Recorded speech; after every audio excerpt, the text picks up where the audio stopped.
Hello प्यारे बच्चों, कैसे हैं आप सब। आशा करती हूँ सभी बहुत अच्छे होंगे। आज हम पढ़ेंगे क्लास 4 हिंदी व्याकरण पार्ट 1 क्रिया भाग 3 और इस पार्ट में आज करेंगे इस पार्ट के प्रश्न उत्तर। तो पहला प्रश्न है, क्रिया किसे कहते हैं, उदाहरण सहित लिखिए। उसका उत्तर है, जिस शब्द के द्वारा किसी काम के करने या होने का बोध होता है उसे क्रिया कहते हैं। जैसे पढ़ना, लिखना, खेलना, कूदना, दौड़ना, भागना, उठना आदि। तो ये हमारी क्रिया की परिभाषा है उदाहरण के साथ। जिस शब्द के द्वारा किसी काम के करने या होने का बोध होता है उसे क्रिया कहते हैं। और पढ़ना, लिखना, खेलना, कूदना, दौड़ना, भागना, उठना आदि सभी उसके उदाहरण हैं।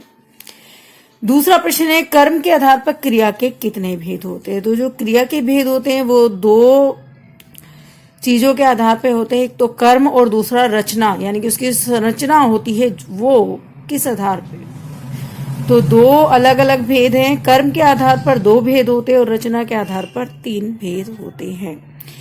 तो इसका उत्तर है, कर्म के आधार पर कितने भेद होते हैं। कर्म के आधार पर क्रिया के 2 भेद होते हैं, सकर्मक क्रिया और अकर्मक क्रिया। सकर्मक जिसके साथ कर्म होता है और अकर्मक जिसमें कर्म नहीं होता है वह क्रिया अकर्मक क्रिया कहलाती है।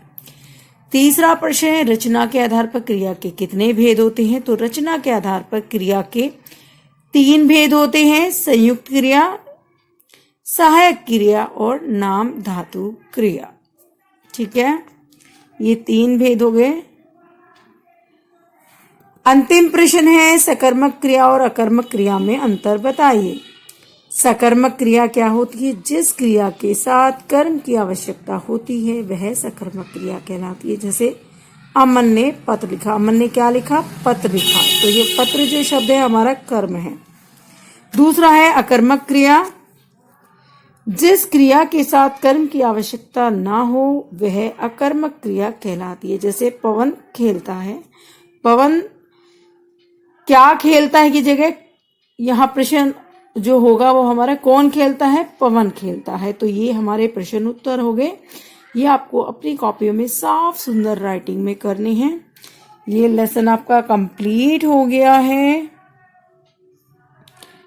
क्रिया की परिभाषा, उसके भेद और उन भेदों में अंतर मैंने करा दिया है आपको। तो अपनी कॉपियों में अच्छी से साफ सुंदर राइटिंग में करेगा और याद करना है। अभी के लिए इतना ही।